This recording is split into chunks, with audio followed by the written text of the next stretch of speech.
यः स्वानुभावमखिल श्रुतिसारमेकम्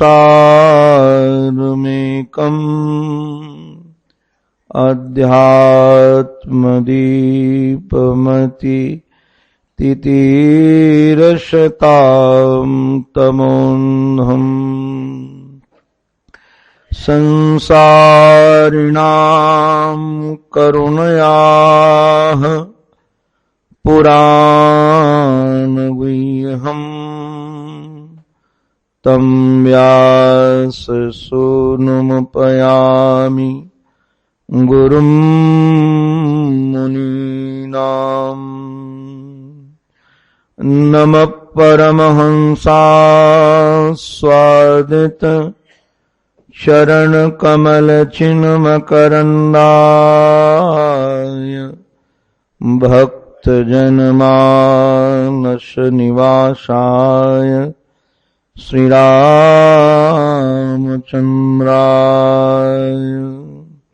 विश्वसर्गविसर्गादि नवलक्षणलक्षितम् श्रीकृष्णाख्यं परं धाम जगद्धाम नमामत। अखण्डानन्दबोधाय शिष्यसन्तापहारिणे सच्चिदानन्दरूपाय तस्मै श्री गुरवे नमः। गुरुर्ब्रह्मा गुरुर्विष्णुः गुरुर्देवो महेश्वरः गुरुः साक्षात् परब्रह्म तस्मै श्री गुरवे नमः। तस्मै श्री गुरवे नमः। कृपारूपिणी राधिके श्यामा प्राणाधार कृपा करो श्री राधिके मेरी ओर निहार। भानुदुलारी राधिके सुन लो मेरी पुकार। दीन पात की श्रवण को न पालनहार। दीन पात की श्रवण को न पालनहार। जीवन धन श्री प्रिया प्रीतम के युगल पावन पवित्र चरणारविंदों में साष्टांग प्रणिपात। परमादरणी प्रातस्मरणी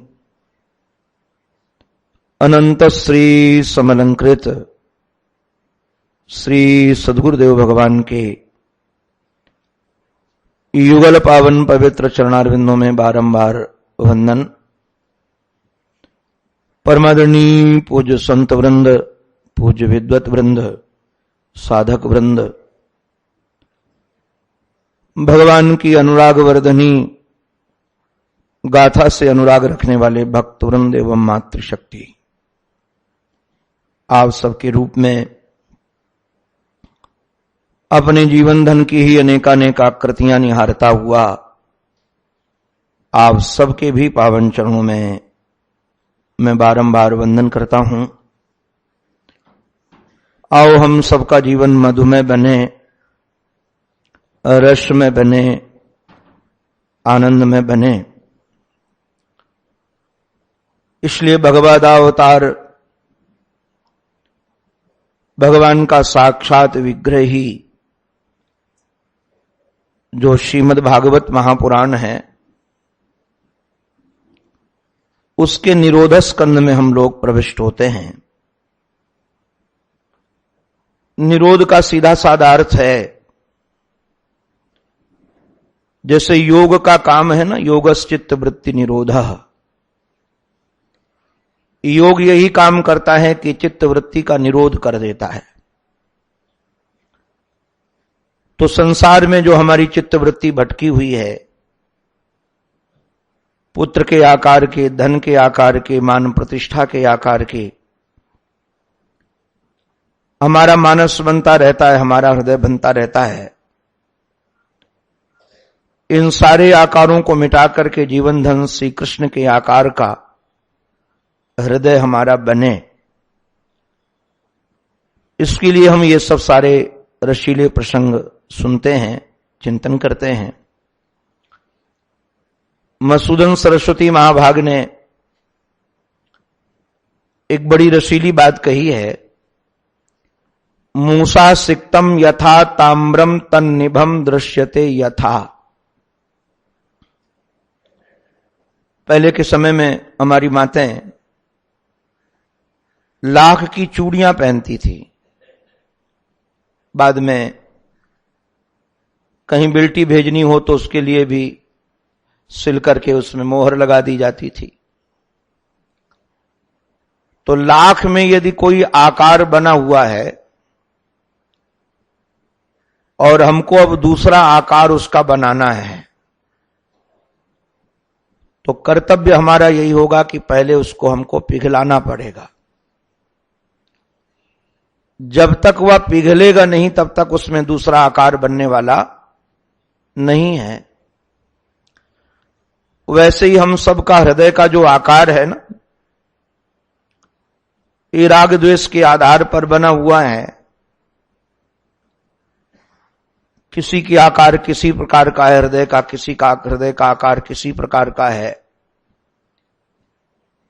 तो ये हृदय के आकार मिट करके वो कृष्णाकार हो जाए, भगवदाकार हो जाए, इसके लिए पहले इस हृदय को पड़ेगा पिघलाना।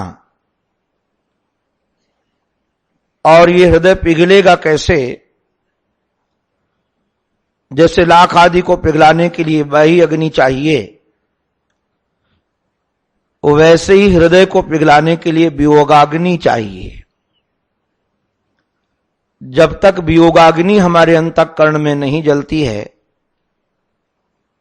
तब तक वह हृदय का आकार मिटेगा नहीं, पिघलेगा नहीं, तो हम लोग दूसरा आकार बना नहीं पाएंगे। तो ये वियोगाग्नि कैसे जगे? एक तो हमको ही भगवान का अभाव खटके, ऐसा लगे कि जिसने हमको मनुष्य जीवन दिया, जिसने हमको इस लायक बनाया, जिसने हमको अध्यात्म की ओर अग्रसित किया, एक बार उसके दर्शन हमें मिलने चाहिए। एक बार वह हमारे दृष्टि का विषय बने। तो जब हमारे अंतःकरण में इस प्रकार का भाव आएगा और बार बार उसको पाने की अभिलाषा हमारे चित्त में जगेगी, तो विरह आ जाएगा। और मानो ऐसे न जगे तो किन्हीं विरही का संग किया जाए। जो भगवान के विरह में जीवन व्यतीत कर रहे हों, जिनका हृदय परमात्मा के चरणों में समर्पित हो, जो भगवान के लिए जी रहे हों, ऐसे संत महापुरुषों का संग किया जाए।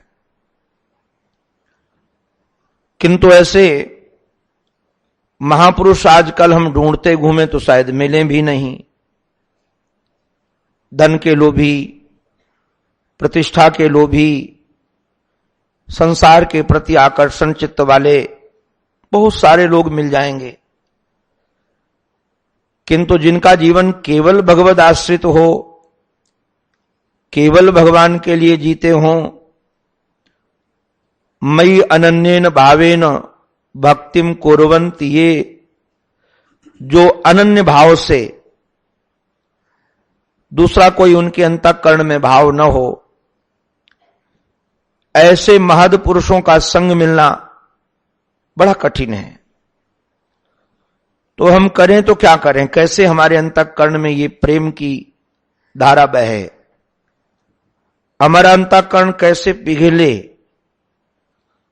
तो उसके लिए हमको एक काम करना पड़ेगा। अगर अंग के संग हम न हो भी सकें ऐसे महापुरुषों के, तो हम मन से उनके संग हो जाएं।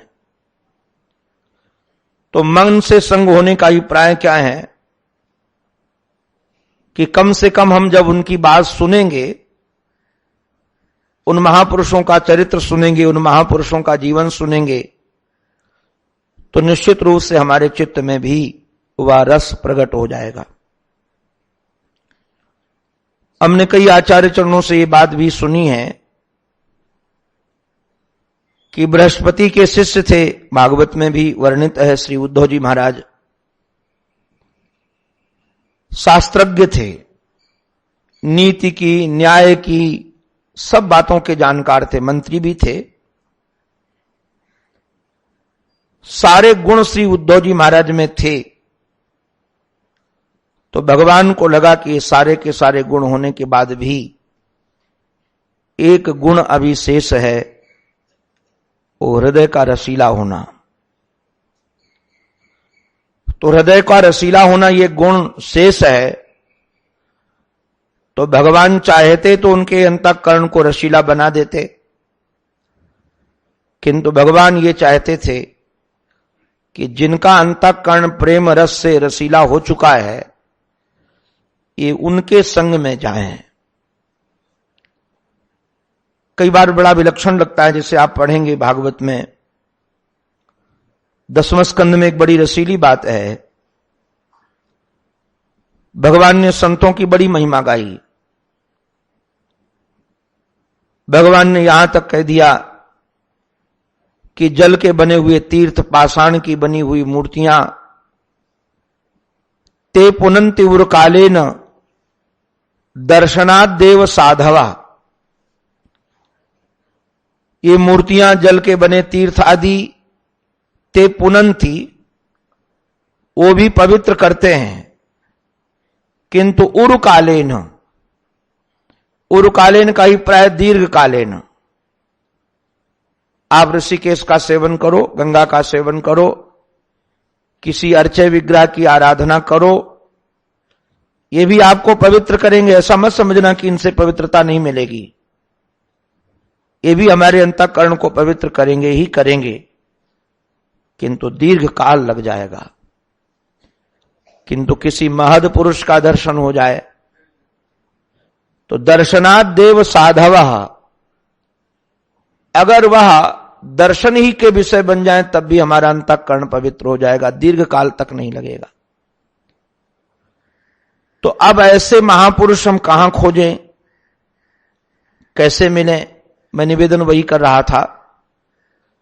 तो वहां पर भगवान ने संतों की बड़ी महिमा गाई, और विशद महिमा गाने के बाद संतों ने श्री ठाकुर जी की महिमा गाई। श्री वसुदेव जी महाराज को लगा कि हमारा पुत्र ही परमात्मा है। वसुदेव और देवकी को ये तो बात समय समय पर बोध होता रहता था। उनसे कुछ प्रश्न किए तो ठाकुर जी ने उनको ब्रह्म विद्या का दान दिया। अब ठाकुर जी जैसे वक्ता बड़ा विलक्षण लगता है। ऐसा वक्ता भूतो न भविष्यति, रणांगन में भी जो गीता जैसा ज्ञान सुना दें। आप जैसे प्रेमी बैठे हों, बढ़िया माइक लगा हो, रसिक लोग सामने बैठे हों, बैठने की सुंदर व्यवस्था हो, उसके बाद ये गीता का प्रवचन कर देना सहज है। किंतु जरा विचार कीजिएगा, आप चारों तरफ सेनाएं खड़ी हैं और शंखध्वनि हो चुकी है, युद्ध की घोषणा हो चुकी है, और वहां मुस्कुरा मुस्कुरा कर गीता सुना देना, ये गोविंद के ही बस का है, ये किसी दूसरे के बस का नहीं है। हम लोग तो अनुभव करते रहते हैं, कथाएं करते रहते हैं, कभी माइक ठीक न हो तो श्लोक ही भूल जाते हैं। तो मैं सोचता हूं कि जब माइक ठीक नहीं होता तो श्लोक भूल जाते हैं, तो अगर बंदूक लेकर पीछे कोई खड़ा हो तो सभी कुछ भूल जाएगा, कहां कुछ निकलेगा, आवाजें नहीं निकलेगी। और वारे वाह श्री कृष्ण, वहां पर भी उनकी ज्ञान की गंगा बह गई। तो बोलने वालों में श्रेष्ठ है, अवदत वदताम श्रेष्ठ। सुखदेव जी महाराज ने उनको बोलने वालों में श्रेष्ठ शब्द का प्रयोग किया, अवदत वदताम श्रेष्ठ। अब ऐसे श्री कृष्ण पिताजी को उपदेश दे रहे हैं, किंतु पिताजी को उपदेश लगा ही नहीं। बड़ा आश्चर्य होता है, भगवान जैसा वक्ता और वह अपने पिता को ज्ञान देना चाहे किंतु ज्ञान लगा नहीं। हमारे आराध्य गुरुदेव महाराज जी तो कहते थे हमारे कि भगवान चाहते ही नहीं थे कि लगे। तो कहा क्यों नहीं चाहते थे, किस लिए नहीं चाहते थे? वो चाहते थे किसी संत की शरण में ये जाएं और किसी संत के चरणों में बैठ करके श्रद्धा पूर्वक सुने तो हमारे संतों की महिमा बढ़ जाएगी।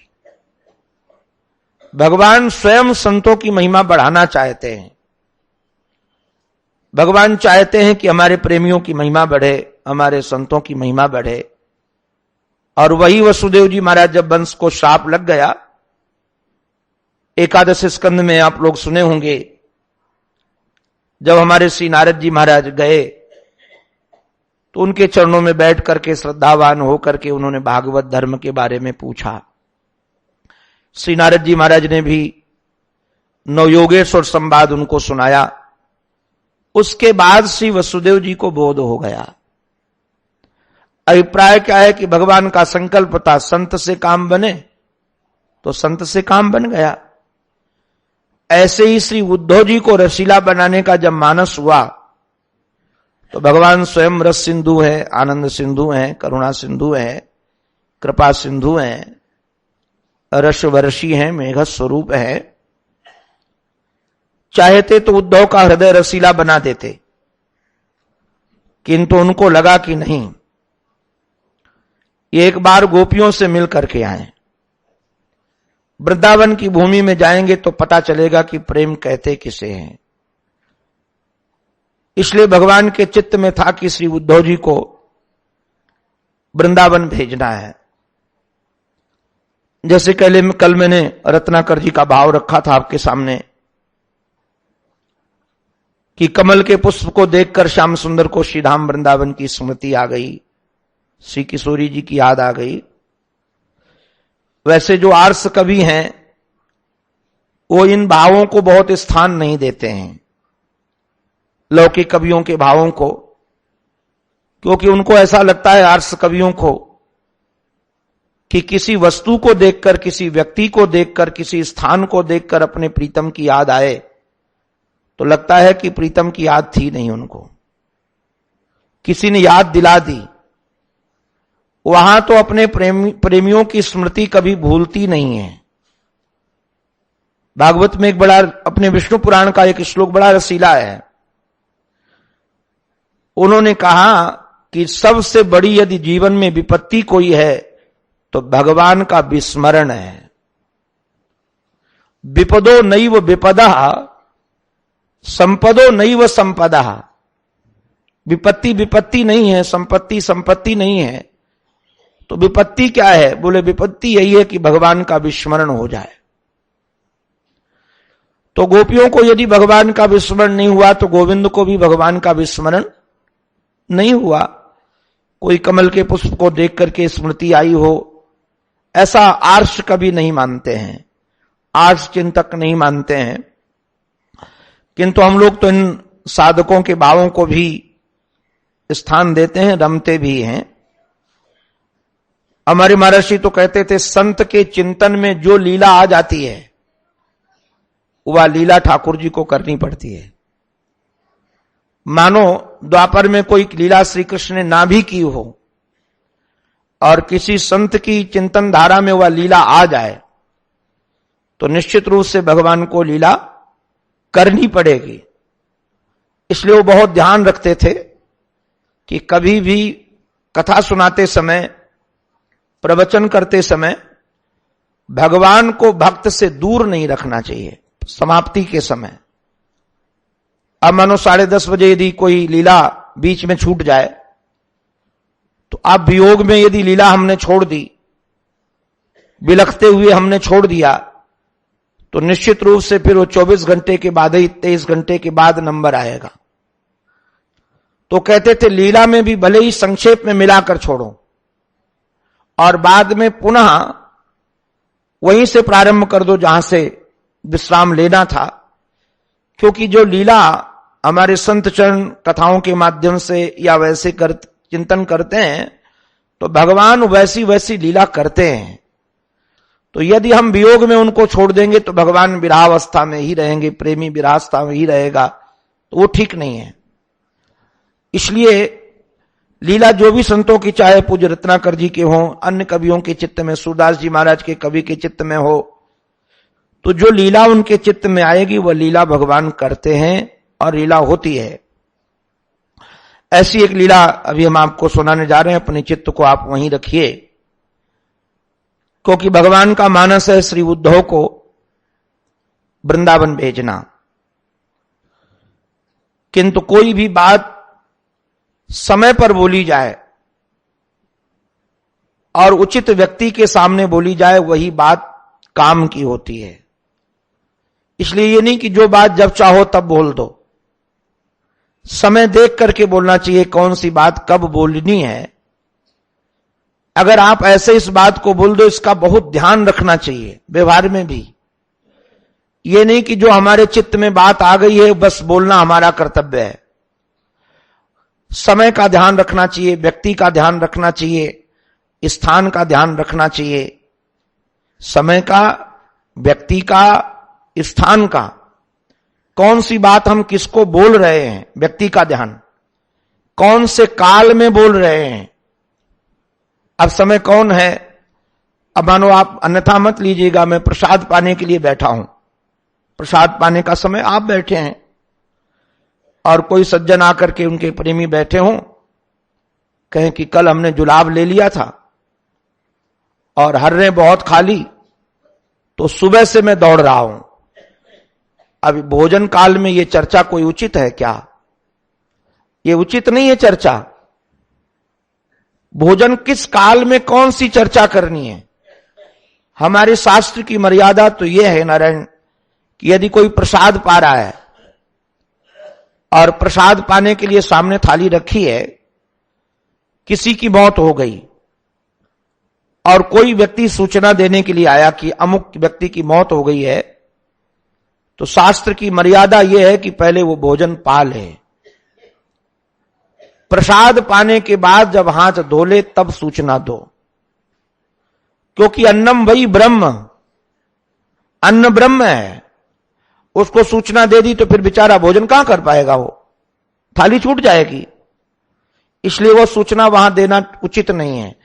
और व्यवहारिक बात भी ध्यान दें कि मानो आपने सूचना दे दी और भोजन छोड़ के चला आया, और वो यात्रा में जाएगा, कितना समय लग जाएगा, क्या होगा, तब तक उस बेचारे को भूखा भी रहना पड़ेगा और रुग्ण हो सकता है। इसलिए कौन सी सूचना कब, कौन सी वार्ता कहां, किसको कैसे कहनी है, यह भी शास्त्र हमको सिखाता है। कि जब तक, मैं कई बार देखता हूं, अब कोई क्रोध में हो और आप उसको ज्ञान की बात समझाने लगो तो बेचारा कहां से ले पाएगा, वो नहीं ले पाएगा। उसका चित्त शांत हो। हम देखते हैं अपने गुरुजनों को भी, बचपन से सेवा में रहा हूं, कोई बात कहनी है तो हम समय देखते हैं।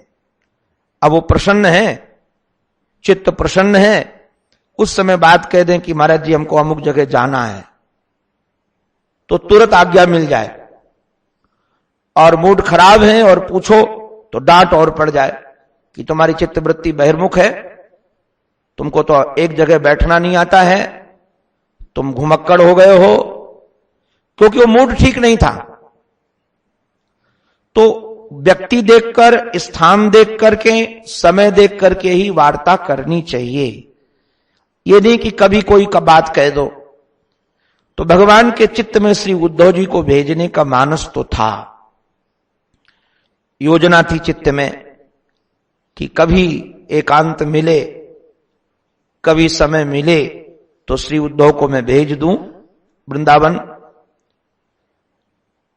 मैंने पूज्य संत चरणों से सुना है कि एक दिन संध्या के समय देवकी मां ने गोविंद को प्रसाद के लिए बुलाया, भोजन पाने के लिए। देवकी मां वह स्वाभाविक है, सब प्रेमी खोजते रहते हैं कि हमारे प्रेमास्पद को क्या वस्तु भाती है, उसी ढंग का प्रसाद तैयार किया जाए। तो देवकी मां ने रोहिणी से समझ लिया था कि जीवन धन गोविंद को क्या क्या भाता है। अभी गुरुकुल से अध्ययन करके आए हैं और उन्होंने प्रसाद के लिए बुलाया, सामने थाली रखी है, भगवान ने भोग लगाया और भोग लगाने के बाद जो थाली पर दृष्टि गई तो नवनीत रखा था, मक्खन रखा था, और मक्खन को देखते ही श्री कृष्ण की आंखें बरस पड़ी। जीवन धन को यशोदा मां की याद आ गई कि वह कैसे कैसे सद्दो ताजा मक्खन निकालकर हमको खिलाती थी, कितना प्रेम करती थी, कितना अनुराग था उनके खिलाने में। हमारी चित्तवृत्ति को इधर उधर करके ज्यादा खिला देती थी, हमको बातों में लगा करके।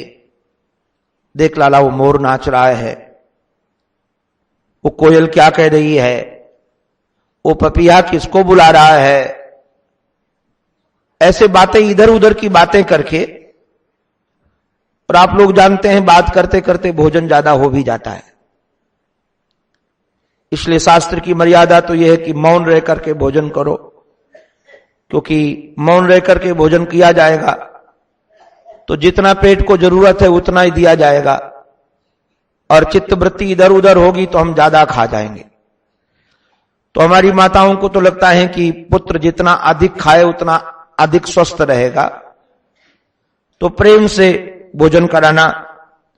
तो वह स्मृति में आई बात, यशोदा मैया का चेहरा सामने आ गया और श्री कृष्ण बिलक बिलक करके रोने लगे और वहीं थाली छोड़ करके अपने प्रकोष्ठ में चले गए। अब स्वाभाविक है, कभी आप लोग इस भाव को जीजिएगा। मैंने तो एक पूज्य संत चरण से साधना की एक प्रणाली में एक बहुत अच्छी बात सीखी, ब्रज में ही। उन्होंने कहा कि अगर श्री कृष्ण की लीला में प्रवेश पाना है ना, तो कोई लीला का अपने को पात्र बना लो। मानो श्री कृष्ण का यदि रस लेना है तो आप उस लीला से अलग होकर रस मत लो। उन्होंने कहा कि थोड़ी देर के लिए आप अपने को देवकी समझ लो कि मैं देवकी हूं, और जिस देवकी मां ने 19-20 वर्ष रो रो के गुजारे हो,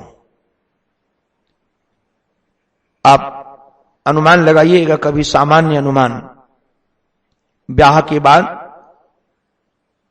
से ही मानो विपत्ति के बीज बो दिए गए हों। जिस मां के 6-6 लाल उसकी आंख के सामने मार दिए गए हों,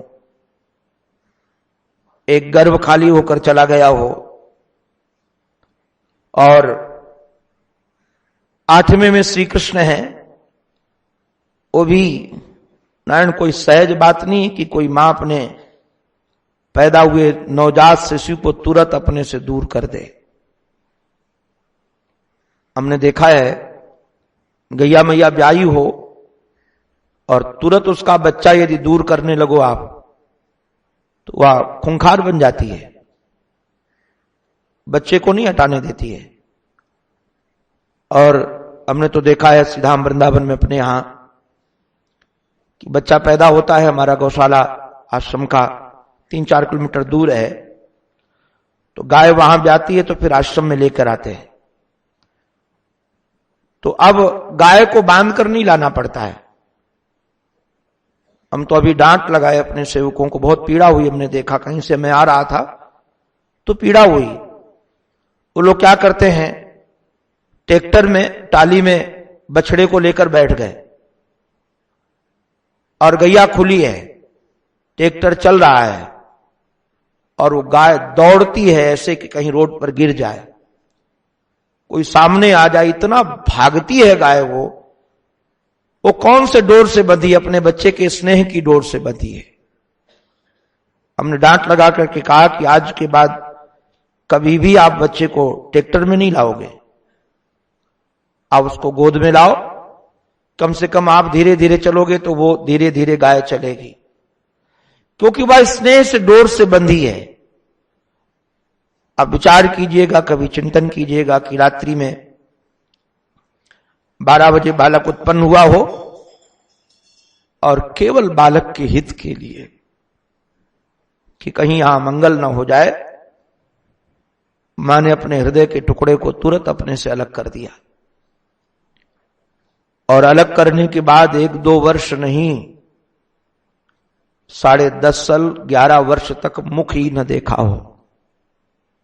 चर्चाएं सब सुनने को मिलती थी, किंतु श्री कृष्ण का मुखारविंद हमको कहीं पढ़ने को नहीं मिला कि देवकी मां कभी गई हो वृंदावन गोकुल, नहीं गई। और इतने वर्षों के बाद यदि 8 साल भी वो मान लो और 11 साल ये मान लो, तो सीधे की सीधे 19 साल तो हो ही गए। 20 वर्ष से जो मां आंसू बहा रही हो, आज उसका लाल उसके सामने बैठ करके प्रसाद पाने के लिए आया हो और बिलक बिलक करके रोने लगे और थाली ठुकरा करके चला जाए, उस मां के हृदय का क्या हाल होगा। महाराज बिलक पड़ी, और वो बिलक पड़ी तो श्री वसुदेव जी भी रोने लगे, दास दासियां भी घर में रो रही थे। घर का वातावरण ही बड़ा कारुणिक बन गया। इतने में श्री उद्धव जी महाराज आ गए, और जो श्री उद्धव जी महाराज प्रविष्ट हुए, देवकी मां को क्रंदन करते हुए देखा, दास दासियों को, तो ये ज्ञानवान महापुरुष, पठित मंत्री, वाक् चातुरी से संपन्न, सारी विशेषताएं। उद्धव ने, अगर हरिवंश पुराण के आधार पर कहें तो अपनी चाची को रोता हुआ देख करके कहा कि ये ठीक नहीं है। मैंने जब से सुध संभाली है तब से तुम्हारे आंखों में आंसू के अलावा कुछ नहीं देखा है, किंतु जिसके लिए तुम रोती थी, आज जब वही आ गया है तो अब रोना क्यों? अब ये क्रंदन क्यों? अब ये आंसू क्यों? क्या कारण इन आंसुओं का? क्यों ये जलप्रपात बह रहा है इन आंसुओं के माध्यम से? कारण क्या है, बताओ ना। तो मां ने कहा रुदन करते हुए, तुम अपने मित्र से ही पूछो क्या कारण है। अगर भोजन कर रहा नहीं था तो आया क्यों? और यदि आए तो थाली को ठुकराया क्यों? मैं पूछ पूछ करके हार गई, किंतु किसी ने बताया नहीं मुझे कि रोने का हेतु क्या है, रोने का कारण क्या है, क्यों रो रहा है। और श्री उद्धव जी महाराज जब श्याम सुंदर के प्रकोष्ठ में गए तो देखा कि कन्हैया भी हमारे अपनी गोद में तकिया रखे हैं और फपक फपक कर रो रहे। आप लोगों से मैं निवेदन कर दूं, ये हमारे जीवन धन का स्वभाव है, उनसे जो जैसा प्रेम करता है भगवान भी वैसा ही प्रेम करते हैं। अगर उनके लिए कोई आंसू बहाता है तो गोविंद भी उनके लिए आंसू बहाते हैं। अगर वह आंसू न बहाते होते तो गीता में ये बात नहीं रखते, ये यथा माम प्रपद्यन्ते तांस तथैव भजाम्यहम्। अगर वृंदावन में गोपियां उनके लिए आंसू बहा रही हैं, यशोदा मैया उनके लिए आंसू बहा रही हैं, तो कन्हैया के भी आंसू आएंगे ही आएंगे। कारण क्या है कि प्रेमी और प्रीतम का हृदय एक हो जाता है। भले दूरी होती है किंतु मन की दूरी नहीं होती है, मन से तो और सन्निकट ही होता है प्रेमी। विरह में भी, विरह में जितना सान्निकट होता है शायद शरीर साथ रहने पर उतना सान्निकट नहीं होता है। इसलिए कई शास्त्रों में विरह की महिमा ज्यादा गाई गई। हमारे श्रीधाम वृंदावन में एक संत हैं, पूज्य स्वामी श्री सत्यानंद नाम है महाराज जी का, वयोवृद्ध है। वो कई बार साधकों से पूछते हैं कि वृंदावन में रह करके घर का चिंतन अच्छा है कि घर में रह करके वृंदावन का चिंतन अच्छा है। आप लोग इसको देख लीजिएगा। अगर आप ऋषिकेश में रह करके भी दिन रात घर की ही चिंता करते हैं, शरीर भले आपका यहां पर है महाराज जी के चरणों में, गीता भवन में, इस दिव्य भूमि में, किंतु आप लोगों का चित्त भले घर में बना हो और यहां शरीर बना हो, ये उचित नहीं है। महर्षि तो यही बार बार कहते, भले हम घर में रहें किंतु चिंतन हमारा वृंदावन का हो, धाम का हो। सुबह हो तो पता याद आ जाए कि अच्छा इस समय सुबह सुबह की आरती होती है, वहां पहुंच गए, और सुबह यहां हैं संकीर्तन के समय और पहुंच गए घर। तो संयोग में कई बार हम उतना रस नहीं ले पाते जितना वियोग में ले लेते हैं, क्योंकि वियोग में तदाकार वृत्ति बन जाती है, मन हमारा वही चिंतन करता रहता है। तो वियोगावस्था में प्रेमी अपने प्रीतम से और सन्निकट होता है, उसके गुणों का प्रकाशन होता है। इसलिए वियोगावस्था की महिमा गाई गई है, वहां निंदा नहीं है। ये रस परिपाक होता है, पकता है विराग्नि में। तो हमारे श्याम सुंदर गोपियों का स्मरण करके रो रहे हैं, यशोदा मैया का स्मरण करके रो रहे हैं, क्योंकि गोपियां और यशोदा मैया वहां गोविंद के लिए रो रही हैं। नारायण। उद्धव ने बड़े प्रेम से श्याम सुंदर से रोने का कारण पूछा और कहा कि कन्हैया, मैं आपके स्वरूप को जानता हूं, अभी आप भी गुरुकुल से पढ़ करके आए हैं,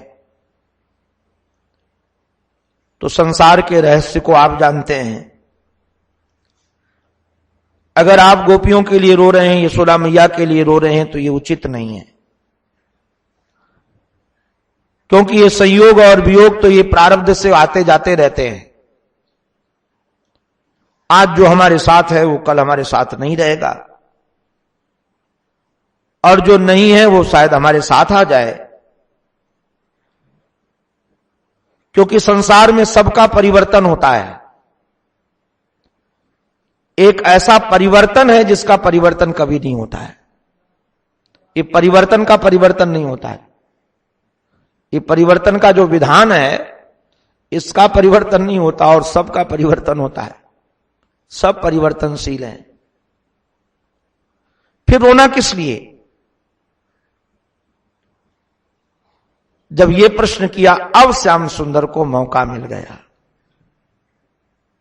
इसी काल की प्रतीक्षा में मानो श्री कृष्ण थे कि उद्धव को जिज्ञासा हो, उद्धव ये जानना चाहें। किंतु हमारे श्री सुखदेव जी महाराज ने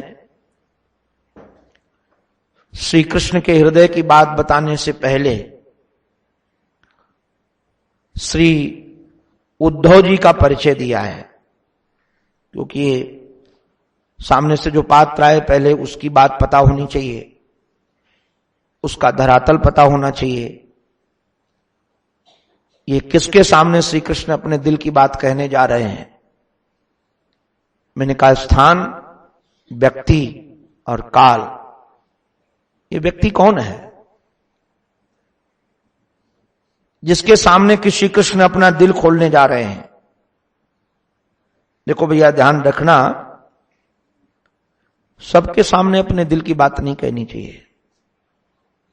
रही मन निज मन की व्यथा, मन में राखो गोय। रही मन निज मन की व्यथा, मन में राखो गोय। सुन इठलई है लोग सब बांट न लई है कोय। अपने दिल की बात सब जगह नहीं कहनी चाहिए। किसके सामने कहनी है? कौन हमारे दिल की बात ले सकता है? कौन हमारे हृदय की बात समझ सकता है? हमने तो एक पूज्य संत चरण से एक बात और भी बड़ी रसीली सुनी थी कि भगवान के हृदय में तो गोपियों के प्रति बहुत प्रेम था और बहुत सारी अनुभूतियां थी। गोपियों को भी बहुत सारी अनुभूतियां थी, प्रेम था। तो गोपियों को जब हुक उठती थी, हुक आप जानते हैं कि नहीं? हुक उसका नाम होता है जब अपने प्राण अपने कंठ में आ जाए, अपने प्रीतम के बगैर रहा न जाए, अपने प्रेष्ठ के बगैर रहा न जाए। तो गोपियों को जब हुक उठती थी तो आपस में चर्चा कर लेती थी, आपस में चर्चा कर लेती थी, अपनी अनुभूतियों को बांट लेती थी, अपनी पीड़ा को बांट लेती थी। और एक अपनी पीड़ा को कोई सुनने वाला भी हो ना, तब भी हमारी पीड़ा कम हो जाती है। मैं निवेदन करूं, जीवन में एक व्यक्ति अपने होना चाहिए ऐसे जिसके सामने हम अपने दिल की सब बात कह सकते हो। और यदि एक व्यक्ति हमारे जीवन में ऐसा नहीं है तो हमसे बड़ा दुर्भाग्यशाली कोई दूसरा है भी नहीं। हमको छुपा छुपा के ही जीना पड़ेगा। तो कोई होना चाहिए। तो श्री उद्धव जी महाराज को उसी प्रेम के पात्र बनाने के लिए कि जिस प्रेम में मैं जीता हूं, इस मथुरा में कोई जीने वाला नहीं है, तो कम से कम उद्धव की वो भूमिका तैयार हो जाए कि उसमें हमको सहयोगी बन सके, मैं अपने दिल की बात इनसे कह सकूं। और हमारे श्री धाम वृंदावन में वैसे तो वो पहले से थे महापुरुष, जब हमारे महर्षि गीता प्रश्न में थे और पूज्य श्री सेठ जी के साथ, भाई श्री के साथ यहां गीता पर से ही वृंदावन जाना होता था। तो श्री जी की बगीची में रुकते थे, वहां सत्संग होता था। तो महर्षि सुनाते थे पूज्य सेठ जी के पहले। तो कई बार तो ऐसी घटना घटी कि पूज्य सेठ जी बोल रहे थे और रासलीला का खंडन करने लगे, क्योंकि कर्मनिष्ठ महापुरुष। तो वो खंडन कर रहे थे और महाराज जी बीच ही में मंगलाचरण चालू करके अपनी बात चालू कर दी और सेठ जी को रोक दिया। अब देखिए कितनी अंतरंगता इन महापुरुषों का, कैसा जीवन हो। अब ये शरीर बोल रहा है और बोलते समय कोई दूसरा बीच में बोल लगे और हमसे बिना पूछे और अपना प्रवचन चालू कर दे, तो अपमान सा लगेगा कि नहीं? श्रोताओं को अपमान लगेगा कि क्या हुआ। तो सेठ जी को बीच में ही रोक करके हमारे महर्षि बोलने लगे और फिर रास का इतना बढ़िया प्रतिपादन किया कि पूज्य सेठ जी ने आकर के कहा, पंडित जी आज तुमने हमारी इज्जत बचा ली। और कहा आज तुम नहीं बोलते तो यहां झगड़ा हो जाता, क्योंकि वृंदावन वाले तो रास में रमने वाले और रासलीला में उन्हीं की भूमि में उनका कोई खंडन करने लगे तो 3 लोग से मथुरा न्यारी ब्रजवासियों का तो खेल ही अलग है। वो खड़े हो जाकर विरोध कर देंगे, बिल्कुल खंडन कर देंगे। मैं अभी कुछ दिन पहले वृंदावन में ज्ञान और वैराग्य का खूब जबरदस्त प्रतिपादन कर रहा था।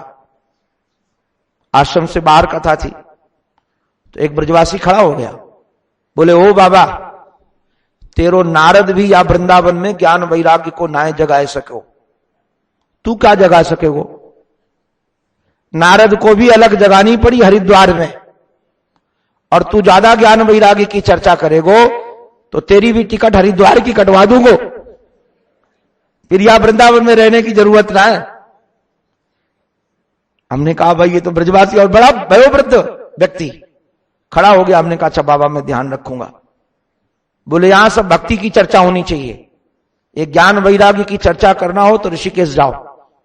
जैसे वो नारद जी जाए करके वो हरिद्वार में सुनी ज्ञान वैराग्य, वहीं जगह ज्ञान वैराग्य, यहां तो भक्ति ही चाहिए मोको, तो वहां के तो लोग अपने निराले। तो उसी सभा में हमारे जिन सत्य की चर्चा मैं भी करना चाहता हूं, आपको रस मिलेगा उससे, वहां वो भक्त बैठे थे। उन्होंने महाराज उसी समय भविष्यवाणी की कि पंडित जी बाद में बहुत बड़े महात्मा बनेंगे, और बाद में हमारे महाराज श्री से परिचय में आए, किंतु उच्च कोटि के साधक और उच्च कोटि के संत रहते थे नारायण छुपे वेश में, और ये साधक के लिए बहुत उपयोगी है। साधक को प्रकाश में आने की जरूरत नहीं है। साधक जितना छुपा रहेगा उसकी साधना उतनी बढ़ेगी, वो जितना अपने को प्रकाशित करेगा उतनी ही उसकी साधना अवरुद्ध हो जाएगी। मैं तो उनका चरित्र पढ़ करके आश्चर्यचकित रह गया। दिव्य संत थे, पाकिस्तान के थे, मीरपुर के पहुंचे हुए संत। एक उनकी शिष्या थी, उस शिष्या को ये नहीं कहते थे कि हमारी शिष्या है, लोग कहते थे हमारी पत्नी है, मैं गृहस्थ हूं। बाद में पता चला कि उनका गृहस्थ का संबंध था ही नहीं, उनकी वो आराधिका थी। और महाराज कहीं भी जाकर कथा में बैठ जाते थे, किंतु जिस भाव को जीते थे, आज मैं उन भाव को स्मरण कर रहा हूं, वो संत प्रवर एक दिव्य भाव को जीते थे। किस भाव को जीते थे? उनको लगता था कि जानकी को श्री राघवेंद्र सरकार ने वाल्मीकि आश्रम में छोड़ रखा है, तो वहां कई साध्वियां हैं और बाद में लवकुश भी उनके गोद में हैं, तो बच्चों के मोह में, बच्चों के चिंतन में और साध्वियों के साथ वो अपना दुख बांट लेती हैं, अपनी पीड़ा कह लेती हैं। किंतु राम जी राज्य संभालते हुए उनके पास एक भी व्यक्ति नहीं है जिसके सामने वो अपने विरह की पीड़ा जी सके। किससे कहें? क्योंकि छोटे के सामने तो कहा नहीं जा सकता। लखन से क्या कहेंगे? मर्यादा नहीं है कि श्री किशोरी जी की स्मृति आ जाए और श्री हमारी जानकी मां ऐसी जिनकी अर्धांगिनी हो, एक से एक लीला जीवन में घटी हैं, सबकी स्मृतियां हैं और वियोग में सब स्मृतियां याद आती हैं, तो वो किसको कहेंगे? तो उनको लगा कि हम वो सुनने वाली पात्र बन जाएं। देखिए लीला के पात्र जीने की बात जो मैं कह रहा था, उन्होंने अपने को बना लिया कि मैं कोकिल हूं, कोयल हूं, और मैं हूं तो कोकिल वाल्मीकि आश्रम में रहने वाली, किंतु जानकी जी ने मुझे भेजा है राम जी के पास कि मेरे सामने सब अपने हृदय की पीड़ा कहें, तो हम जाकर जानकी जी को कह देंगे मेरे सामने। क्योंकि पक्षियों के सामने अपना संदेश देने में कोई दिक्कत नहीं है। मैं कई बार देखता हूं, अब मानो किसी से प्रेम पत्र भेजना हो और संस्कृत भाषा में लिख दिया जाए, और सामने वाला प्रेम पत्र पढ़ने वाला संस्कृत भाषा को जानता हो और ले जाने वाला संस्कृत न जानता हो, तो उससे डर नहीं होता कि हमारे भावों को ये पकड़ लेगा या हमारी जगत में निंदा हो जाएगी, क्योंकि उसको भाषा ही नहीं आती है। वो पढ़ेगा भी तो क्या पढ़ेगा? ऐसे पक्षी के सामने अपने हृदय की कोई बात भी रख दी जाए तो वो ज्यों का त्यों प्रेमास्पद को जाकर सुना तो देगा, किंतु जगत में उसका उपहास होने वाला नहीं। तो अपने को कोकिल बना के रखते थे। उनका नाम भक्त कोकिल है। महर्षि ने उनके लिए ग्रंथ भी लिखा, हमारे अद्भुत ग्रंथ वो लिखा, पाषाण हृदय वाले भी व्यक्ति रो पड़े। आपको जानकर आश्चर्य लगेगा कि कैसा हृदय पिघलने की तो बात छोड़ दीजिए। इस विरावस्था को जब भक्त कोकिल जीते थे तो नारायण एक दिन स्नान करते करते उनको उस भाव में डूब गए और राम जी के विरह का अनुभव ऐसा किया, ऐसा चित्त तदाकार हुआ कि बाथरूम के पत्थर पिघल गए। ये हम आपको कोई पुराण गाथा नहीं सुना रहे हैं। इस कलयुग में और वो पिघला हुआ पत्थर जिसमें उनके चरण बन गए, बाद में वो मिटाते रहे तो मिटा नहीं। हमने उसके दर्शन किए। अभी भी मैं जब जाता हूं तो उस महाभाव में जीने वाले महापुरुष को वंदन करता हूं। उस चरण चिन्ह जहां अंकित हैं वहां वंदन करता हूं। वृंदावन की घटना। तो मैं निवेदन इतना ही कर रहा था आप सब लोगों से कि कोई न कोई प्रेमास्पद होना चाहिए जो हमारे हृदय के भावों को जान सके, हम जिसके सामने अपने हृदय की पीड़ा कह सकें। तो उद्धव में सब योग्यताएं थी। मंत्री होने के कारण मंत्रणा को गुप्त रखना उनका कर्तव्य था, किंतु एक रस नहीं था, हृदय में प्रेम नहीं था। इसलिए श्री ठाकुर जी ने उद्धव को वृंदावन भेजने का निश्चय किया। तो हमारे श्री उद्धव का परिचय श्री सुखदेव जी महाराज ने दिया है। वृष्णी नाम प्रवरो मंत्री, कृष्णस्य दयिता सखा, शिष्यो बृहस्पते साक्षात, उद्धवो बुद्धि सत्तमः। वृष्णी नाम प्रवरा, ये जो वृष्णिवंश है, वृष्णि का अभिप्राय होता है परम उदार। ये जो श्री कृष्ण जिस वंश में है उस वंश का नाम वृष्णि वंश है, परम उदार। आप लोग उदार शब्द से शायद परिचित होंगे। उदार कहते किसको हैं? उदार उसका नाम है जो अपने सामर्थ्य से ज्यादा दे दे। उत ऊर्ध्वम ददाति सह उदारा, जो अपने सामर्थ्य से ज्यादा दे दे। सामर्थ्य से ज्यादा का अभिप्राय क्या है? अब हमारे पास करोड़ों रुपए हैं और हमने 10 रुपए, 20 रुपए, 100 रुपए दे दिया तो इसका नाम उदार नहीं है। हमारे पास है ही 200 रुपए, किंतु सामने कोई दीन दुखी दिख गया और उसको औषधि के लिए जरूरत है, तो महाराज उस 200 के 200 दे दिए और भी देने का मन हुआ। ये अपने सामर्थ्य से ज्यादा है, इसका नाम उदार है। तो ये वंश जो वृष्णि वंश है, ये परम उदार वंश, उस वंश के ये प्रवर हैं। प्रवर माने श्रेष्ठ हैं। अच्छा भैया ध्यान रखना, कई बार व्यक्ति को बाहर सम्मान मिल जाता है किंतु अपने घर में नहीं मिलता। अपने परिवार वाले मानते ही नहीं उसको। बाहर वाले, बाहर जाए तो वहां जहां जाए वहां आरती हो, और समीप वाले माने ही नहीं। इसका हेतु क्या है? इसका कारण क्या है? दोनों तरफ से है। एक तो सामीप्य दोष है।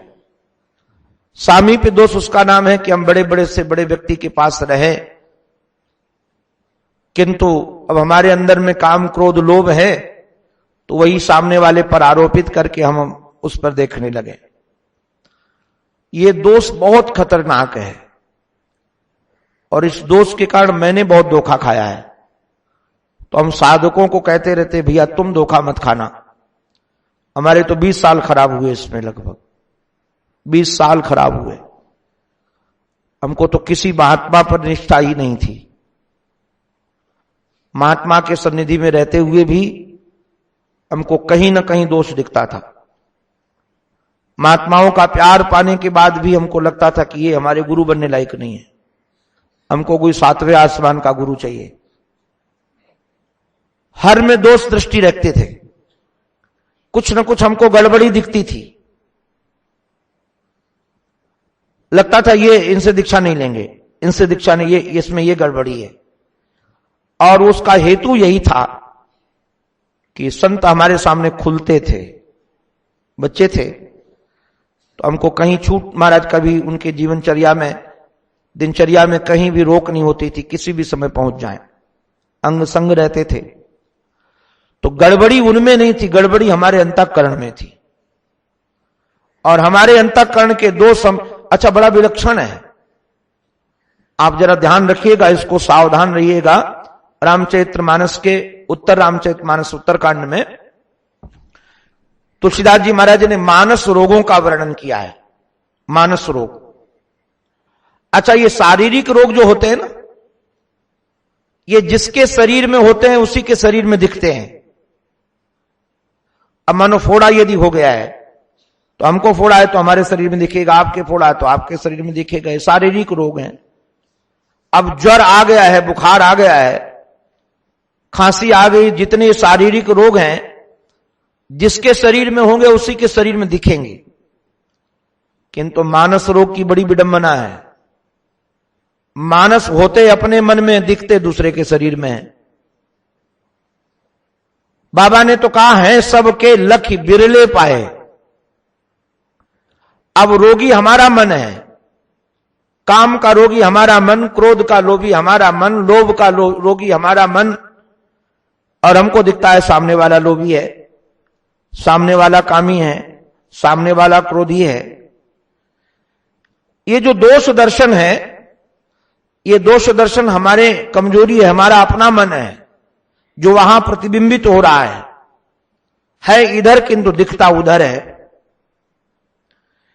इससे थोड़ा बचना चाहिए, इससे सावधानी, ये सामीप्य दोष है। तो मैं ये निवेदन इतना ही कर रहा था कि समीप में रहने वाले लोग कम महाराज प्रबर मान पाते हैं, परिवार वाले कम मान पाते हैं। हमारे एक महात्मा कहते थे, दो तो अपने को कभी श्रेष्ठ मानते ही नहीं गृहस्थों में, एक पत्नी एक पड़ोसी। ये सच्ची बात है। आप चाहे कितने अच्छा सत्संग कर लो, चाहे कितना भजन पे लो, पत्नी जब नाराज होगी ना तो कहेगी तुम्हारा ढोंग मैं सब जानती हूं, कितने गहराई पर हम परिचित हैं। और पड़ोसी भी अपने को कभी श्रेष्ठ मानने वाला नहीं है, कहता मैं सब जानता हूं, इसके रग रग से परिचित हूं। तो मैं निवेदन इतना ही कर रहा था आप सबसे, जो आपकी दृष्टि खींचना चाहता था कि उद्धव जी की विशेषता यह है कि उनके परिवार में उनका सम्मान है। अगल बगल जितने लोग हैं, वृष्णि नाम प्रवरा और मंत्री प्रवरा, ये प्रवर शब्द को दोनों तरफ से ले लेना। वृष्णि नाम प्रवरो मंत्री है ना, तो ये प्रवर मध्य में है, तो दीप देहली न्याय से, देहली में दीपक रखा है तो इधर भी प्रकाश कर रहा है और इधर भी प्रकाश कर रहा है, तो ये प्रवर इधर भी चला जाएगा और प्रवर इधर भी चला जाएगा। अर्थात वृष्णि वंश में भी ये प्रवर है, अपने मंत्रियों में भी प्रवर है। मतलब जितने, एक बात कहे वो प्रधानमंत्री है। प्रधानमंत्री इतनी छोटी उम्र में, अब उद्धव की बहुत ज्यादा उम्र नहीं है बड़ी, श्री कृष्ण यदि उस समय 11 साल के 12 साल के हैं, इतनी अवधि है, तो उद्धव की भी कोई उम्र उस समय बहुत बड़ी नहीं थी जिस समय की घटना है। किंतु महाराज ये प्रतिभा है, होनहार बिरवान के होत चीकने पात, प्रतिभा संपन्न है, इसलिए प्रवर मंत्री। अच्छा भाई, मंत्री किसको कहते हैं? आज के मंत्रियों की मैं चर्चा नहीं करता हूं, आज की तो मंत्रियों की व्याख्या ही अलग है। किंतु मंत्री उसका नाम है जो मंत्रणा गुप्त रखना जानता हो और जिसे सभी शास्त्रों का ज्ञान हो। धर्मशास्त्र का, नीति शास्त्र का, न्याय शास्त्र का, क्योंकि अगर इन शास्त्रों का वह मर्मज्ञ नहीं होगा तो न्याय कैसे करेगा। अब हमी को मानो फाइनेंस की बात में जानकारी हो, अब फाइनेंस में हमको कुछ भी नहीं आता, पैसे में ककारा भी नहीं आता है, और हम किसी के मंत्री बन जाए और फाइनेंस की बात पूछे तो हम क्या बताएंगे? हम तो कहेंगे भंडारा कर दो, काय को ज्यादा इकट्ठा करके रखते हो। कारण क्या है कि उसका हमको मामला पता ही नहीं है। तो अब उसकी जानकारी भी हो तो अपने नाम मंत्री बनने लायक नहीं है, क्योंकि हमको उसकी जानकारी ही नहीं है। तो मंत्री वह है जिसे अर्थशास्त्र का भी जानकारी हो, क्योंकि राजा यदि मंत्रणा पूछेगा राष्ट्र की उन्नति कैसे हो, राष्ट्र में अनुशासन कैसे रहे, राष्ट्र का विकास कैसे हो, तो अगर उसकी जानकारी नहीं होगी तो वह कैसे मंत्रणा देगा। तो हमारे श्री उद्धव जी महाराज प्रवर मंत्री हैं और श्री कृष्ण के दयिता सखा है। श्री कृष्ण से दयिता सखा, नारायण अपना कोई प्रेमी हो किंतु अपने से छोटी उम्र का हो तो आप अपनी बात भले रख दो, किंतु वो नारायण खुलकर कैसे अब बात करेगा, उसको संकोच बना रहेगा कि दूरी बनी रहेगी कि हम ये बात कभी बोल दें तो कहीं नाराज ना हो जाए, कभी बुरा ना लग जाए। किंतु उद्धव छोटे नहीं थे, सखा थे। सखा शब्द का अर्थ होता है समाना ख्यातिर यस्य, जिसकी ख्याति बराबर की हो, अथवा जो साथ खाए साथ सोए और साथ रहे उसका नाम सखा। वैसे शब्द तो है सखी, सखी शब्द से ही सखा बनता है। हम लोग जब पढ़ते थे बचपन में तो सखी को कैसे सखा बनाया जाए ये हम लोग पढ़े थे। तो दयिता सखा, दयिता सखा का सीधा साधा अर्थ यह है कि श्याम सुंदर जो इनको दे देते थे, अपने उतरे हुए वस्त्र दे दे वही पहन ले, अपना प्रसाद दे दे वही पहन ले, पाले, अपने को अलग से कुछ नहीं, श्याम सुंदर का ही जो सब स्वीकार करे वो दयिता सखा हैं। किंतु पढ़े लिखे भी खूब है। जैसे आजकल किसी के पास पैसा अधिक हो और बालक पढ़ने में तेज हो तो उसको विदेश पढ़ने भेज देते हैं कि नहीं, कि भाई अमेरिका में पढ़ के आ जाओ, ये डिग्री वहां से ले आओ, लंदन चले जाओ, MBA करके आ जाओ। ऐसे उस समय जब लोग प्रतिभा संपन्न होते थे तो स्वर्ग में जाकर देवगुरु बृहस्पति की यूनिवर्सिटी में पढ़ते थे। कई जगह महाराज, तो एक पुराण में तो मैंने शायद हरिवंश पुराण में पढ़ा कि जो भगवान की पटरानी थी ना, अपने सत्यभामा भगवान की पटरानी, उन्होंने सारी शिक्षा दीक्षा ग्रहण की थी सूर्य लोक में। सूर्य के यहां उनकी पढ़ाई हुई थी, सूर्य लोक पे, क्योंकि उनके पिताजी जो सत्राजित है वो सूर्य देवता के मित्र थे, उनके साथ उनकी मित्रता थी, इसलिए एकलौती बेटी थी तो पढ़ने के लिए वह स्वर्ग में गई थी, अपने सूर्य लोक में। ऐसे ये विद्या अध्ययन करने के लिए बृहस्पति के यहां गए हुए थे, इसलिए कहा शिष्यो बृहस्पति साक्षात। ये साक्षात बृहस्पति से पढ़े थे, बृहस्पति के शिष्य से नहीं, बृहस्पति की परंपरा में नहीं, बृहस्पति से ही इन्होंने शिक्षा अध्ययन किया था। अच्छा, कई बार ऐसा होता है, हम लोगों को देखने को घटना मिलती है कि अपने को गुरु बहुत अच्छे मिल जाए, जो सब श्रेष्ठ हो, किंतु यदि अपनी बुद्धि ही ठीक न हो, अपनी बुद्धि चतुर न हो, सूक्ष्म न हो, उन गुरुजनों से हम लाभ ले पाते हैं? नहीं ले पाते। हमको अभिमान तो हो जाता है कि हम ऐसे ऐसे महापुरुषों के साथ रहे हैं या ऐसे ऐसे व्यक्तियों के साथ हम रहे हैं, किंतु उनका गुण हम कुछ नहीं ले पाए। हमारे एक सज्जन थे वृंदावन में, मैं इसलिए बातें सुनाता हूं कि साधकों को शायद कोई बात लग जाए तो हम लोगों से जो प्रमाद हो रहे हैं उन प्रमादों से हम बच जाएं। तो श्री राम वृंदावन में एक सज्जन रहते थे, अभी तो शरीर नहीं रहा उनका, वो काशी में जाकर उन्होंने शरीर छोड़ा, किंतु जिस महापुरुष को मिलते थे उन सभी महापुरुषों का हस्ताक्षर लेते थे अपनी डायरी में। भारत के अभी जो हमको लगता है 70 के दशक, हमारे श्री भाई श्री का भी हस्ताक्षर था उसमें, एक वाक्य लिखा था, और भाई जी का और कई लोगों का, धर्म सम्राट स्वामी करपात्री जी महाराज का, डोंगरे जी महाराज का, पूज्य श्री हरि बाबा जी महाराज का, आनंदमयी मां के, सबके जितने संतों के पास जाते थे उन संतों से लिखवा लेते थे कि एक डायरी में लिख दो। संयोग से अपने राम भी उनके चक्कर में आ गए, तो मेरे से भी लिखवाया, शायद भर में अपना नंबर 500 के लगभग था, इतने पहले लोग लिख चुके थे, किंतु उन महापुरुषों की मैं वाणी पढ़ता रहा। बाद में हमको भी लिखकर कहा कि हस्ताक्षर कर दो, कर दिया।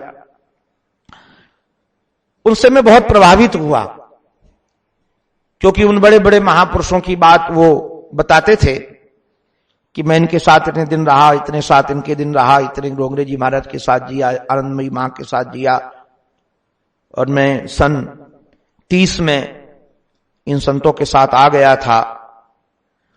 तो मुझे बहुत प्रभाव लगा, मुझे लगा कि बहुत अच्छे साधक हैं, गृहस्थ आश्रम में ही थे, अपने सफेद कपड़े पहनते थे।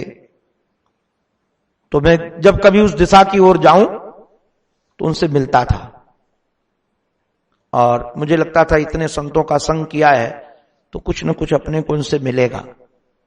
बहुत आदर भाव भी था। एक दिन मैं बैठा था और वो संतों की निंदा करने लगे। जो संतों की निंदा किए, मैं खड़ा हो गया और हमने एक ही बात कही, लाट साहब एक बात कहूं, आपने 500 नहीं चाहे 1000 संतों का हस्ताक्षर करवा के रख लीजिए, किंतु आपने एक भी संत का संग किया ही नहीं है, एक भी संत का संग नहीं किया। ये प्रदर्शन के लिए तुमने लिखा रखा है। अगर तुमने संत का दर्शन किया होता या संग तुम्हारे जीवन में हुआ होता तो ये संतों की निंदा नहीं होती। उसके बाद फिर हमारा मिलना हुआ नहीं, काशी में कथा थी तो फिर कथा सुनने आने लगे। बोले मैंने सुना है कि काशी में मरने से मुक्ति मिलती है, तो काशी मरने आया हूं। तो हमने कहा बहुत अच्छा किया, क्योंकि संतों को निंदा करने वाले की वृंदावन में मौत तो होती तो उसकी तो मुक्ति नहीं होती, काशी भगवान शंकर मुक्त कर देंगे। तो कई बार डर हमारे जीवन में योग्यता नहीं होती, बुद्धि नहीं होती, तो हम बड़े बड़े गुरुजनों का संग पाकर के भी संतों से ले नहीं पाते हैं। हम संतों का नाम लेते हैं किंतु संतों से कुछ लिया नहीं है। अब संतों का नाम लेने से अपने को स्थान मिल जाता है, अपने राम तो देखते ही हैं। अब जैसे राजस्थान में कोई कथा कर रहा हो, प्रवचन कर रहा हो, और पूज्य स्वामी जी का महाराज का नाम ले बार बार, राम सुदास जी महाराज का, पूज्य स्वामी जी का नाम ले, तो तुरंत लोग प्रेम करने लगेंगे कि नहीं करने लगेंगे, कि स्वामी जी से परिचित है। अभी एक सज्जन हमको मिले तो स्वामी जी की कई बात सुनाए, बोले कि हमने बहुत संग किया है उनका। तो हमने पूछा किस सन में किया है, और संयोग से वो मिले ही नहीं थे स्वामी जी को, दर्शन नहीं किया था उनका, किंतु ग्रंथ पढ़ पढ़ के अच्छा बोल रहे थे, बोलना अच्छा था। किंतु जब मैंने गहराई से पूछा उनसे, तो हमने कहा कि जब आप मिले नहीं हो तो ऐसा क्यों बोल देते हो कि मैं मिला हूं। तो उन्होंने अच्छी बात कही, उन्होंने कहा कि मेरा उद्देश्य यह है कि जो स्वामी जी को मानने वाले लोग हैं ना, तो वो इस बात को स्वीकार कर लेंगे, तो ये सत्संग की बात उन तक पहुंच जाए, क्योंकि जिन पर हमारी निष्ठा होती उनकी बात हम जल्दी स्वीकार कर लेते हैं। तो हमने कहा उद्देश्य भले आपका अच्छा है किंतु उचित नहीं है।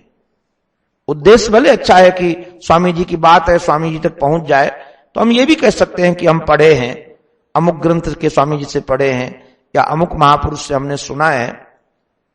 तो मैं कई बार ये निवेदन इसलिए कर रहा था कि स्वामी जी का नाम लेने से या स्वामी जी की बात कहने से सम्मान भले मिल जाए, किंतु स्वामी जी को यदि हमने जिया नहीं है, स्वामी जी को यदि हमने जीवन में उतारा नहीं है, तो वह रस हमारे जीवन में आने वाला नहीं है।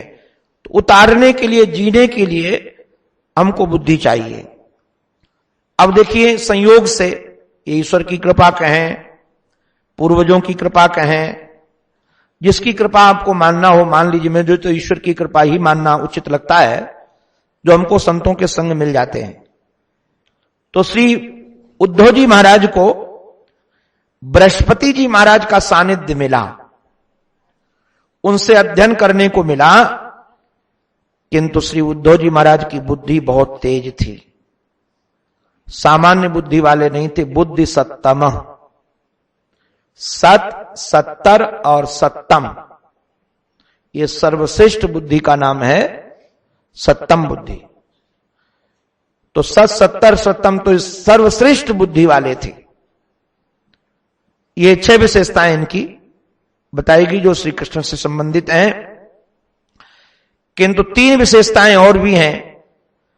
तमाह भगवान प्रेष्ठम भक्तम एकांतिनम क्वचित। तमाह भगवान प्रेष्ठम, बहुत बढ़िया वाक्य। भगवान हमारे प्रेष्ठ हों, भगवान को हम चाहने लगे, भगवान हमारे सर्वस्व बन जाएं, ये बहुत महाराज उचित भी है और हो भी सकता है। किंतु भगवान के हम प्रेष्ठ बन जाएं, भगवान हमारे प्रेष्ठ बने और हम भगवान के प्रेष्ठ बन जाएं। हमारे रसिक जन तो बार बार कहते हैं कि एक बार हंस के कह दो तू मेरा मैं तेरा। एक बार हंस के कह दो कि तू मेरा मैं तेरा। मैं तो बार बार कहता ही रहता हूं कि तुम हमारे हो, किंतु एक बार तुम कह दो कि तुम हमारे हो। अगर एक बार तुम्हारे मुख से हमने सुन लिया कि हम तुम्हारे हैं तो काम बन जाएगा। तो ये भगवान के प्रेष्ठ थे, अर्थात भगवान श्री उद्धव जी को चाहते थे। आप कहो कि कैसे पता चला कि भगवान चाहते थे? एकादश स्कंद में स्वयं श्री ठाकुर जी ने कहा है, न तथा में प्रियतम आत्मयोनिर्न शंकरः। जैसे आप हमें प्रिय हो, ऐसे आत्मयोनि माने ब्रह्मा जी, मेरे से पैदा होने वाले ब्रह्मा जी नहीं प्रिय हैं, और उतना शंकर जी भी नहीं प्रिय हैं। तो फिर दाऊ दादा से उतना प्रेम करते होगे? बोले न च संकर्षणों, उतना मुझे संकर्षण भी प्रिय नहीं है। तो फिर घरवाली प्रिय होगी, लक्ष्मी जी प्रिय होंगी। बोल न श्रीर, वो भी हमको प्रिय नहीं है। तो अपनी आत्मा से सब कोई प्रेम करता है। श्रुतियां तो यही कहती हैं कि सबका प्रेम अपनी आत्मा से होता है। तो आप अपनी आत्मा को प्रेम करते होगे, अपने को प्रेम करते होगे। बोले नैव आत्मा, उतना प्रिय हमको अपनी आत्मा भी नहीं है। कितना प्रिय? बोले यथा भगवान, जितने आप हमें प्रिय हो। ये एकादश स्कंद का वाक्य है। एकादश स्कंद के 14वें अध्याय का 15वां श्लोक है। भगवान स्वयं कहते हैं कि जितना हम ब्रह्मा से प्रेम नहीं करते, शंकर से प्रेम नहीं करते, लक्ष्मी जी से प्रेम नहीं करते, कहां तक कहें अपनी आत्मा से प्रेम नहीं करते हैं, जितना हम तुमसे प्रेम करते हैं। आप लोगों ने कई बार सुना होगा कि कुछ भक्त ऐसे होते हैं जो भगवान का भजन करते हैं, और कुछ भक्त ऐसे होते हैं जिनका भजन भगवान करते हैं। आपको स्मरण के लिए, आप सब सत्संगी हैं, यहां कई लोग तो ऐसे हैं जो पूज्य श्री सेठ जी महाराज को सुने हैं, पूज्य श्री भाई श्री को सुने हैं, पूज्य श्री स्वामी जी महाराज को तो कितने वर्षों तक भी आए है, तो कोई नई बात तो हम आपको सुना सकते नहीं है, हमारे पास है भी नहीं नई कुछ। हम तो इन पूज्य संतों का ही उच्छिष्ट वही प्रसाद बांटते रहते हैं। अपने पास तो ना अपनी बुद्धि है ना अपनी योग्यता है, उन्हीं का सुनाते हैं। तो आपने कभी सुना होगा कि एक बार श्री नारद जी महाराज भगवान के दर्शनार्थ गए, भगवान विष्णु के, और जब वो दर्शनार्थ गए तो भगवान विश्राम कर रहे थे। हमारे एक महात्मा तो बड़ा आधुनिक सुनाते थे, बोले ड्राइंग रूम में, भगवान के यहां भी ड्राइंग रूम होगा? बोले वहां बैठाल दिया गया, बोले तुम यहां बैठो अभी। अब नारद जी महाराज तो एक जगह बैठने वाले महात्मा नहीं, भगवान को आने में देरी हुई तो इधर उधर पूरा घूम रहे थे। तब तक देखा कि एक जगह बड़े बड़े रजिस्टर रखे, तो उस रजिस्टर को उठाया पहले, तो उसमें लिखा था भक्तों के नाम। तो देखना प्रारंभ किया तो सबसे पहले अपना नाम था, देवर्षि नारद। बड़े प्रसन्न हुए, वाह, भगवान के भक्तों में पहला नंबर हमारा है, हम भजन करने वाले, हम चिंतन करने वाले। फिर विचार करने लगे कि हनुमान जी महाराज का नाम कहां है, तो सारे रजिस्टर पलट डाले किंतु हनुमान जी का नाम ही कहीं नहीं मिला, था ही नहीं नाम रजिस्टरों में। बड़ा आश्चर्य हुआ, सोचा कि यहां यदि मैं पूछूंगा काम बात क्या है तो ठीक नहीं, ये हनुमान जी किसके माध्यम से प्रकट हो तो अच्छा हो, उनको भी पता चले कि जिनका नाम जपते रहते हैं उनके रजिस्टर के महाराज में नाम ही इनका नहीं है। तो कौतुकी महात्मा ले गए श्री नारद जी महाराज हनुमान जी के पास में, और श्री हनुमान जी महाराज को वहां से ले आए। उनको तो ऐसा था नहीं किंतु आग्रह से ले आए। तो जो हनुमान जी को देखा तो भगवान तो समझ गए कि नारद जी महाराज ने कोई नई लीला की है। कहा आओ आओ भक्तराज बैठाला, कैसे पधारे? तो नारद जी ने कहा कि महाराज मुझे जिज्ञासा है, इनका नाम कहीं है ही नहीं, तो ये क्या भक्त नहीं है क्या? तो भगवान ने कहा थोड़ी देर बैठो अभी आता हूं। गए, एक अंदर से प्राइवेट डायरी लेकर आए और कहा ये देखो। तो जो दिया तो उसमें सबसे पहले हनुमान जी का नाम। तो कहा प्रभु मैं समझ नहीं पाया कि ये डायरी और ये रजिस्टर में क्या भेद है, इसमें है इसमें नहीं है। उन्होंने कहा इन रजिस्टरों में उनका नाम है जो हमारा भजन करते हैं, और इस डायरी में उनका नाम है जिनका हम भजन करते हैं। ये प्रेष्ठ माने जो भगवान जिनका चिंतन करें। तो तमाह भगवान प्रेष्ठ, ये भगवान के प्रेष्ठ हैं, भगवान इनको प्रेम करते हैं। और भक्तम एकांतिनम क्वचित, ये भक्तम है। ये भक्तम माने क्या होता है? भक्त ही है। और आप लोग सब जानते हैं भक्त कहते किसको हैं।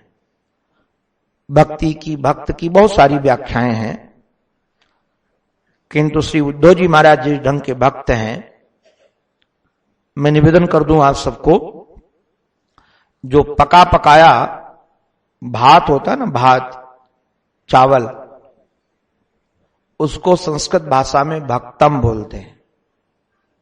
पका पकाया चावल, भात। आप सब जानते हैं, हमारी माताएं ज्यादा जानती हैं। भात को अच्छा भात कौन सा माना जाता है? एक तो ज्यादा गल न गया हो कि दूसरों के साथ सट गया हो। हलवा बन जाए तो कौन कहेगा बहुत बढ़िया चावल बना है? वो चावल इतना पका हो कि आपस में मिले नहीं। चम्मच भर करके यदि दीवार में या फर्श में मारा जाए तो एक एक चावल अलग हो जाए। और चावल की भात की दूसरी विशेषता एक और होनी चाहिए, कई बार वह अलग अलग तो हो जाता है किंतु अंदर कड़ा बना रहता है, कड़िका बनी रहती है। तो कड़िका भी ना हो और दूसरों के साथ मिला भी ना हो। उसका नाम अच्छा चावल, पका पकाया चावल। तो भक्तम वह है कि जिसके अंतःकरण में अभिमान की कड़िका न हो, ध्यान रखिएगा, और किसी के साथ टच न हो। असंग होना चाहिए भक्त को। गायन बिलज्जो विचरेद असंगः, किसी के साथ अटैचमेंट नहीं, किसी के साथ टू मच नहीं। हम तो महाराज पूज्य स्वामी जी महाराज की कृपा समझते हैं कि प्रयास ये करते हैं और लोगों को भी कहते हैं। जैसे आप सब सत्संगी यहां आए हुए हो ना, या किसी भी भक्त का एड्रेस मांगने की जरूरत नहीं है, न टेलीफोन नंबर कि तुम कहां से आए हो, कौन हो। बाद में संपर्क रखने की भी जरूरत नहीं है। अरे बाबा, संबंध बनाना था तो घर में ही रहते। हम तो तपस्थली भूमि में इसलिए जाते हैं कि संबंध तोड़ने हैं, संबंध काटने हैं, बंधुओं को समाप्त करना है। और यहां हमने नया संबंध बनाना चालू कर दिया, तो हम असंग कहां हुए? असंग कहां हुए? असंगता है ही नहीं। अपने राम जब भागवत की कथा प्रारंभ किए तो 100 कथाओं तक मैं जजमान का नाम लिखता था, स्थान लिखता था, तारीख लिखता था, डायरी बना रखी थी 100 जजमानों की। कथा पूरी हुई उसके बाद शायद 101 यहां कथा थी, तो मैं डायरी लेकर के आया था। वो एक दिन मेरे मन में आया कि रोज भोजन करते हो तो लिखा नहीं कि कितनी बार भोजन किया, कितनी बार दूध पिया, कितनी बार सांस लिया। तो जब इसकी लिस्ट नहीं तो कथाओं की लिस्ट किसको दिखानी है? और ये जजमानों का नाम लिख लिख कर क्या करना है? इसका अभिप्राय तो ये हुआ कि दोबारा शहर में जाएंगे तो उस जजमान को फोन करेंगे कि भाई मैं आया हूं, तुम आ जाओ दक्षिणा पानी लेकर के। तो ये तो व्यापारी हो गया। हमने वो डायरी गंगा जी में फेंक दी। अपने रामस्तंभ में कथा थी, डायरी गंगा जी में फेंक दी। उसके बाद आज तक न मैंने कभी जजमान का नाम लिखा कहीं, न कथा की लिस्ट लिखी। महीने में 3 या 4 भागवत होत करते हैं, किसी जजमान से नहीं पूछते तुम्हारा नाम क्या है, तुम्हारा टेलीफोन नंबर क्या है, और वहां से निकले तो निकले। इसका कारण यही है कि अब जब घर के संबंध तोड़ दिए हैं तो नए संबंध क्यों बनाने हैं? ये क्यों दुकानदारी फैलानी है? ध्यान दीजिएगा, भक्त उसी का नाम है अभिमान की कड़िका न हो और दूसरों किसी के साथ जुड़ा न हो, किसी के साथ जुड़ा नहीं है। गायन बिलज्जो विचरेद असंगा, तो सच कहें वो भक्त है, उसी का नाम भक्त है। ये तिलक माला ठीक है, वेश अपनी जगह पर है, किंतु भक्त की पहचान ये है। तो श्री उद्धव जी महाराज भक्त हैं, और 9वां इनका जो लक्षण है एकांतिक भक्त हैं। एकांतिक भक्त किसे कहते हैं इसकी चर्चा नारायण हम कल करेंगे। बहुत अभी रसीला विषय आने वाला है, क्योंकि श्री ठाकुर जी उद्धव के सामने जब अपना दिल खोलेंगे भक्तों के लिए, गोपियों के लिए, कि गोपियां उनके लिए क्या हैं, ब्रजवासी उनके लिए क्या हैं। हम तो इन श्लोकों का पाठ करते करते रो पड़ते हैं कि सचमुच में इसी का नाम भगवान है, कि जो अपने भक्तों से इतना प्रेम करे, इतना अनुराग हो। तो श्री उद्धव जी महाराज के सामने, और सच माने भक्त के सामने ही भगवान खुलता है, भक्त के सामने ही भगवान निरावरण होता है। तो लगता है श्री उद्धव जी के सामने अपने अंतःकरण को निरावरण कर दिया श्री ठाकुर जी ने। अब उसकी चर्चा क्रमशः करेंगे। अंत में अपने आराध्य के पावन चरणों में हमारी यही प्रार्थना, हमारी मति, हमारी रति, हमारी गति एकमात्र उन्हीं के चरणों में बनी रहे। इसी प्रार्थना के साथ ये उनकी वाणी उन्हीं के पावन पवित्र चरणारविंदों में समर्पित। बोलो भक्त वत्सल भगवान की, सद्गुरुदेव भगवान की जय। श्री वृंदावन बिहारी लाल की जय जय श्री राधे जय जय श्री राधे जय जय श्री राम।